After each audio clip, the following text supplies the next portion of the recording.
Ra'iisul Wasaaraha waddanka Greenland oo ah jasiirad hoos tagta waddanka Denmark ee dalalka Scandinavian-ka ka mid ah, Jens Friedrich ayaa si adag uga soo horjeestay damaca Mareykanka ay ku doonayaan jasiiradooda.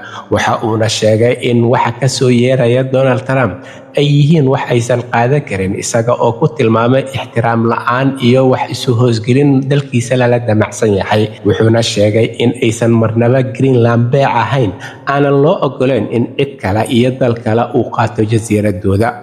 Khudbadda sanadlaha ah ayuu ra'iisul wasaaraha waddankaasi ku iftiimiyey damaca Mareykanka ee ku aadan jasiiradooda, kaa oo uu ku sheegay wax aan la qaadan karin lana aqbali karin. Intaa waxaa dheer oo uu sheegay ra'iisul wasaaraha Greenland in banaanbixii ka dhacay caasimadda dalkiisa Nuuk uu ahaa kii ugu ballaarnaa abid ee ka dhaca dalkooda, kaa oo looga soo horjeeday Mareykanka iyo damaca madaxweyne Trump uu ka leeyahay dalkiisa.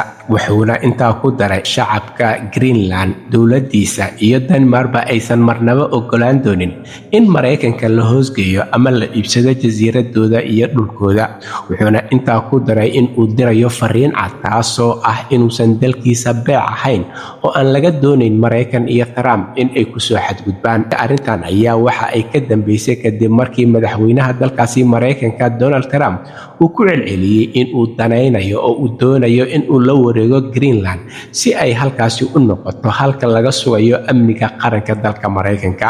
Ha yeeshee, tallaabadan ayaa waxaa si cad oo aan gambasho lahayn uga hor yimid waddanka Denmark oo ay hoos tagtay jasiiradan, iyo sidoo kale jasiiradda Greenland iyo ra'iisul wasaaraheeda, xukuumadeeda iyo shacabkeeda, iyadoo wadamo badan oo NATO iyo Midowga Yurub ahba ay arrintan aad u dhaliileen. Walwalka haya jasiiradan Greenland, mas'uuliyiinteeda, madaxdeeda iyo waddanka Denmark oo ay hoos tagtaba ayaa sii xoogaystay kadib markii madaxweyne Donald Trump uu ka dhaweeyay damaciisii ku aadanaa Venezuela, isaga oo habeen madow inta weeraray dalkaas la soo baxay madaxweynihii dalkaasi maamulayay iyo sidoo kale xaaskiisa, haddana uu ku maxkamadeynayo waddanka Mareykanka gudihiisa.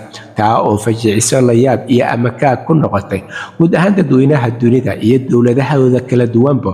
Waxaana hadda la saadaalinayaa in dunidu ay ka baxday marxaladii sharciga, nidaamka kala dambeynta, una gudubtay marxalad maafiyo iyo nin walba xoog leh oo ay xaajo ugu toosayso.